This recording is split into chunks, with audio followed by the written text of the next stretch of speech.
Pope Francis in Milan next Saturday, a one-day visit to meet hundreds of thousands of people. 6 years after the outbreak of the Syrian civil war, a rally in Milan not to forget. The Italian press seen through the eyes of the foreign correspondents living in Italy. Corruption, an innate quality of all human communities. Coldplay, start the engine. Today is the ticket day.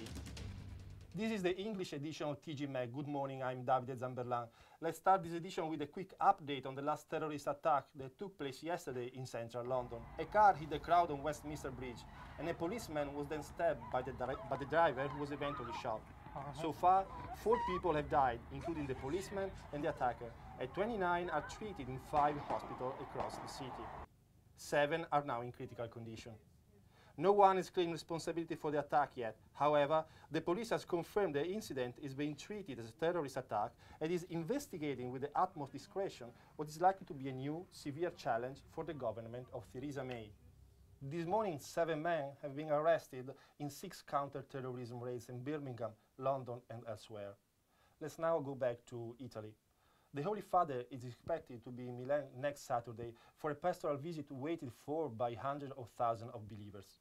The Pope is going to meet detainees and common people and then to hold a mass in Monza Park, close to the city. Antonio Di Francesco and Marco Castro have covered the 6th location Pope Francis will stop at.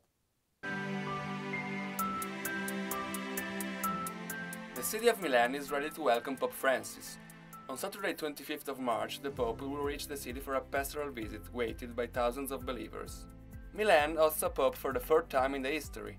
Before Francis, Pope Martin V, who visited the city in 1418 to celebrate the blessing of the Duomo altar, Pope John Paul II in the 1983 and 1984, and finally Pope Benedict XVI for the 7th World Meeting of Family in 2012.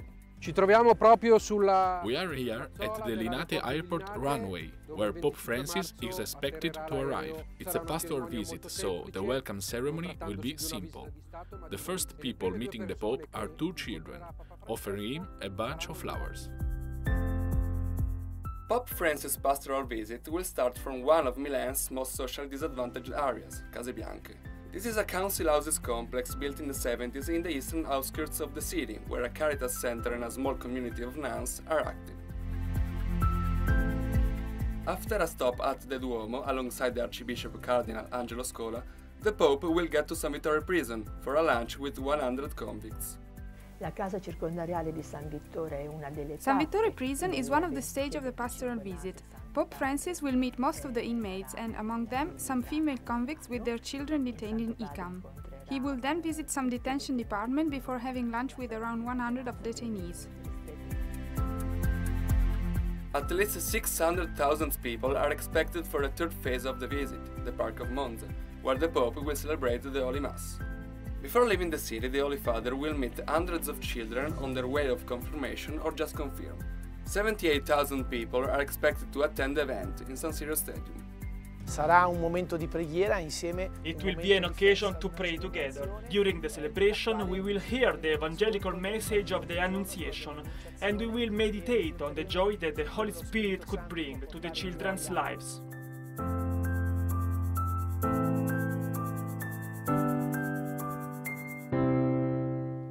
March 15th, 2011. This is the official starting date of the Syrian civil war, a conflict still ongoing. Marianna di Piazza and Iacopo Catarsi have been to a rally organized in Milan by the association Rose di Damasco, not to forget what is going on now in Syria. Syrian civil war has begun 6 years ago. While a new round of peace talks are scheduled, no concrete progress has been made towards ending hostilities in the country. The association Rose di Damasco is organizing a ride to point out the situation in Syria.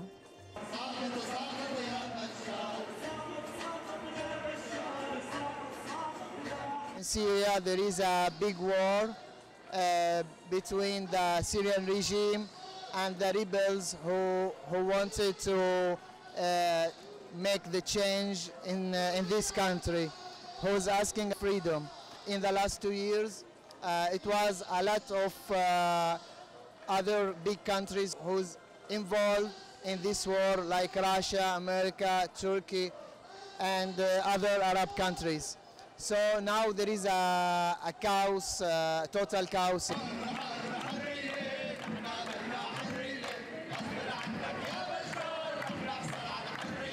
I think that the situation in Syria is very hard right now.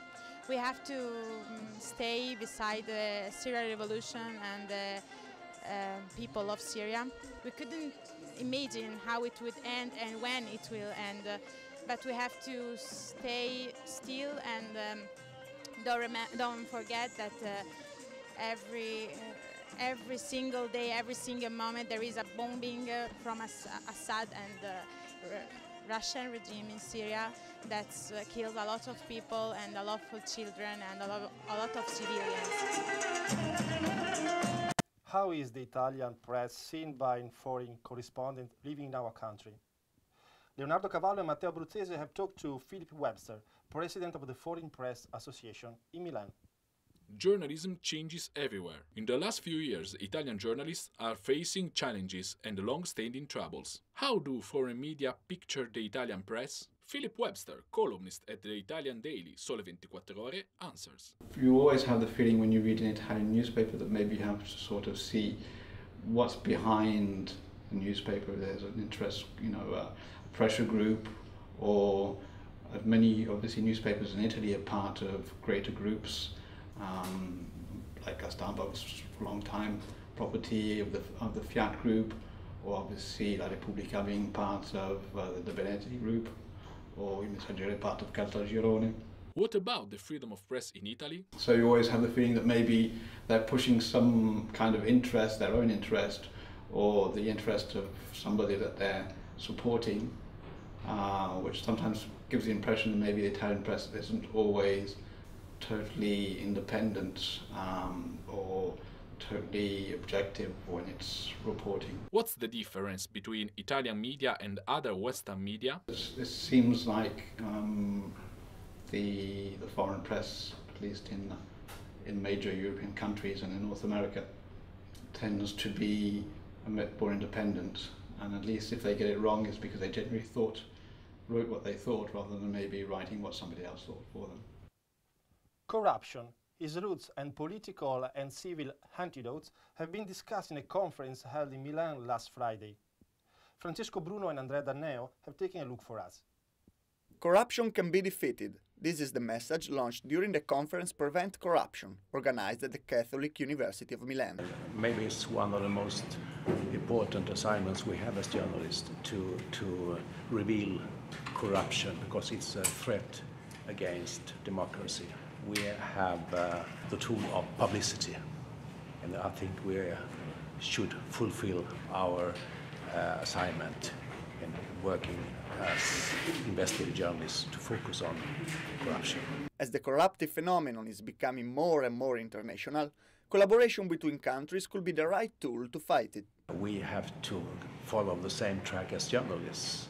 And in many ways, it's also the only way to get results when it comes to reveal wrongdoing and corruption. Of course, asking favors for money is an old practice, but history can teach us how to fight this conduct in the present. The British experience is an interesting one because as the state developed, the state acquired more and more resources, and those resources in many ways enticed people to commit corrupt acts. In the nature of all state development, there's a paradox that as the state grows, there's also the potential for corruption to increase, but as the state grows, it's also the state's capacity to constrain that corruption, which is also growing at the same time. If investigative journalism could be one of the players involved in the struggle against corruption, it needs to be aware of its limits. You can present true facts in a story, in an article, or in a TV documentary, but still you're not presenting the truth because you select facts that might give misleading information. And the only way to solve this problem is to have an open discussion in the newsroom about the selection of facts. And I think that discussion should be more common than it is today. We now join Elisa Conselvan, our colleague, who is getting set for an almost mission impossible. Elisa, where are you now? Hi Davide, I'm here in front of the computer because in a few minutes it will be possible to buy tickets for the Coldplay's concerts in Italy, the A Head Full of Dreams tour, which will take place at the San Siro Stadium in Milan on July 3rd and 4th. It's certainly good news for the fans of the British band, especially after the debate caused by the first sales opening last October, when the tickets were sold out after a few minutes, entering the secondary ticketing circuits with very high prices. For these reasons, the Consumers Associations asked the Italian antitrust to verify Tickets One commercial behavior. Nobody said it was easy, sings Chris Martin, but hopefully this time the fans will be able to enjoy the concert. So I'm ready to buy my ticket. Do you want one too, Davide? Sure, thank you, Elisa. I will take the beers. That's all for this edition. Thank you very much for staying with us. See you next week, if you like.